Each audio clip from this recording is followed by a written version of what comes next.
So I have to be honest. The idea of preparing something for a story slam truly intimidated me.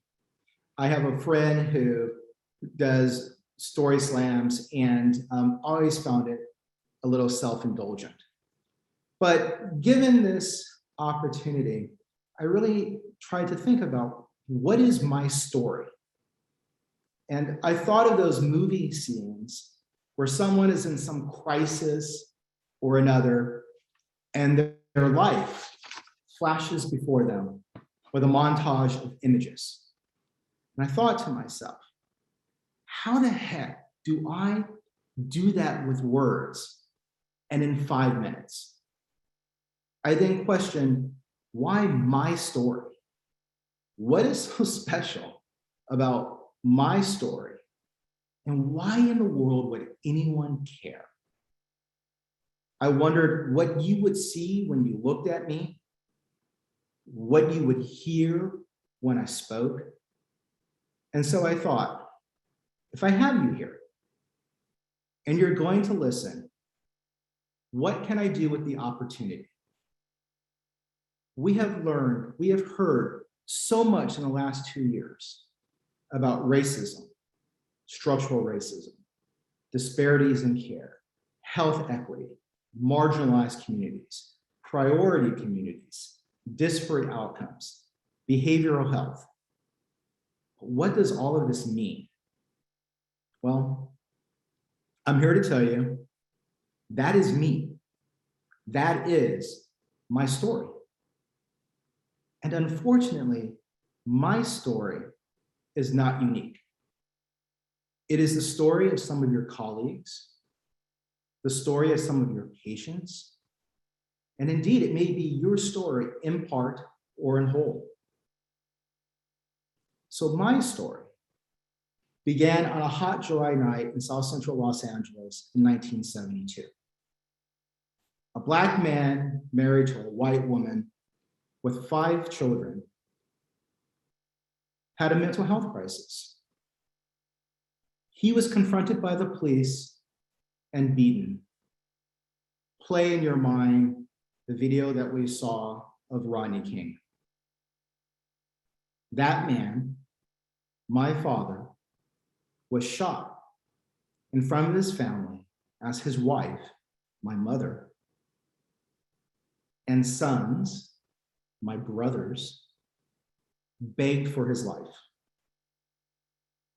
His lifeless body was then handcuffed and placed in the gutter as my mother was taken to the police station, leaving the 5 children alone to watch the coroner arrive to remove my father's body and the fire department to wash the blood off the street with their hose.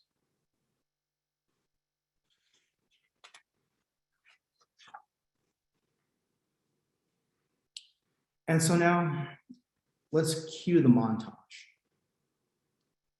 Coroner's inquest, wrongful death suit, trial, lost.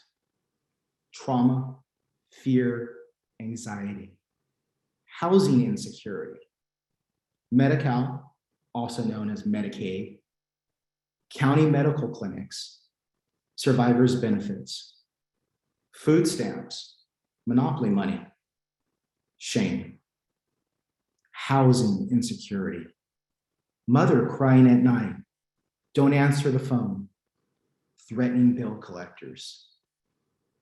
Why are you crying? Your mother will be back.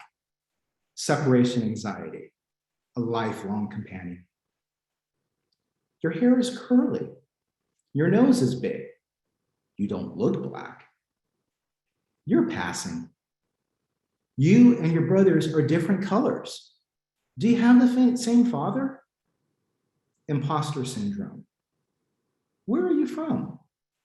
Los Angeles. Vivier. Is that French? Are you from France? Do you speak French? You look French. How did you get in here?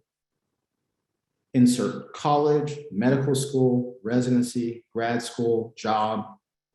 must have been affirmative action. Allies, sponsors, critical to my success. Post-baccalaureate program, not that it should matter, but no, I'm not here because I got rejected by medical schools. Pathway programs, depression, sadness, things I heard in the hospital. They got what they deserve. They're lazy. They don't follow directions. They aren't capable. They aren't smart. Why are you so angry? Did he really say that to you? Yes. You have to say something. No, I'm just trying to get by and not attract attention. It's not worth it. Nothing is going to change. Tired, grit, resiliency. Where's the doctor? Don't touch me. I don't want you taking care of me, my wife, my husband, my daughter, my son. If anything happens to him, I will shoot you and I can find out where you live. Hello, Dr. X. Hello, Dr. Y. Derick. Are you here to take me to my, insert the location, X-ray, the lab, the operating room? You can take my tray away. But you are different. You aren't like them. We live in a post-racial society. Things aren't as bad as they were.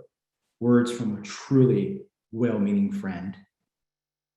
It has been almost half a century since my father's death, and my story is not unique. Let me repeat that. Half a century, and my story is not unique. And if this were a video, I would now fade to the events of the last 2 years. Thank you.